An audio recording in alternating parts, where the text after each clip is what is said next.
Ziko stages kubwa mbili za kuzingatia wakati unamtunza mtamba mwenye mimba, lakini pia yako mambo mengine mengi ya kuzingatia wakati unamtunza mtamba mwenye mimba. Lakini zipo awamu mbili. Kuna mtamba akiwa na mimba ya kuanzia siku ya kwanza mpaka anapotimiza miezi 6, kuna matumbo yake. Lakini pia kuna matunzo ya mtamba mwenye mimba akishafikisha umri, ile mimba ikishafikisha umri wa miezi 7 mpaka miezi 9. Kile kipindi cha mwisho na kipindi cha kwanza. Kipindi cha awali au cha kwanza ni kuanzia siku moja au mwezi mmoja mpaka miezi 6, alafu kipindi cha mwisho au kipindi cha kumalizia uzazi kwa maana ya malezi ya mimba ni miezi 3 ya mwisho, kwa maana ya kuanzia mwezi wa 7 mpaka mwezi wa 9. Sasa katika maana ya kumtunza mtamba mwenye mimba ya kuanzia mwezi mmoja mpaka miezi 6, cha kwanza angalia mazingira ya utunzaji wako. Mfano, kama mazingira uliopo ng'ombe au mitamba yako ina uwezo au ina access au kuna uwezekano wa kupata chakula cha aina mbalimbali bila shida yoyote, kwa maana haufanyi ile inaita zero grazing,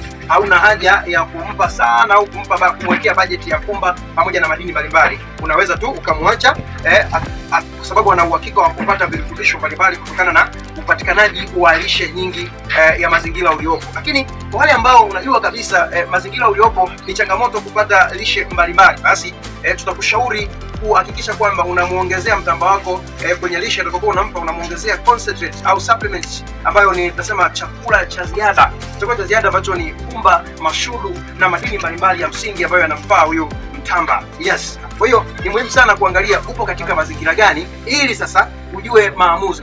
Kwa wale ambao tunafuga ng'ombe katika mtindo wa zero grazing, kwa maana ng'ombe hana access ya kwenda kutafuta au majani ya aina mbalimbali, basi tutakushauri sana mtamba wako akishakuwa na mimba tu ile day 1, hakikisha unamtengenezea concentrate au chakula cha ziada kwa maana ya supplements, ambapo utatumia pumba, mashudu na madini ya msingi, ambapo kwenye haya madini sisi kwa utaalamu wetu tunashauri sana utumie madini aina ya Josera. Sasa hawa Josera wana madini aina mbili. Kuna madini inaitwa Josera Frumiplus.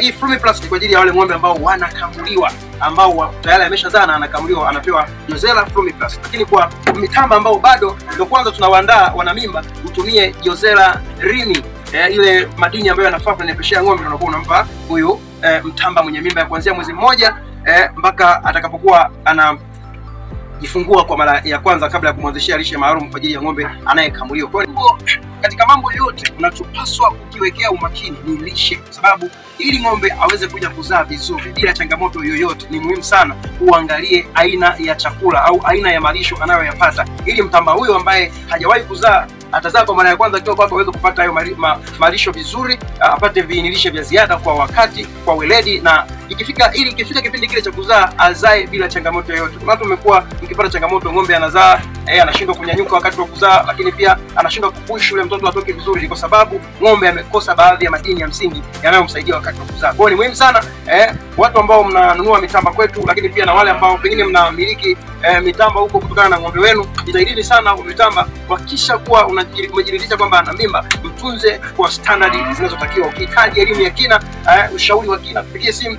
Lakini fun enough au kitu kizuri kuliko yote, kama unahitaji mitambo walioandaliwa vizuri tayari kwa kuendesha shamba lako la ufugaji wa ng'ombe wa maziwa kibiashara. Shamba letu liko Dodoma, Nzuguni B, kutoka barabara kuu pale mpaka shambani kwetu ni wastani wa dakika 5 mpaka dakika 10, na usafiri unakuwa umeshafika shambani kwetu. Sasa tunasema pesa ipo shambani.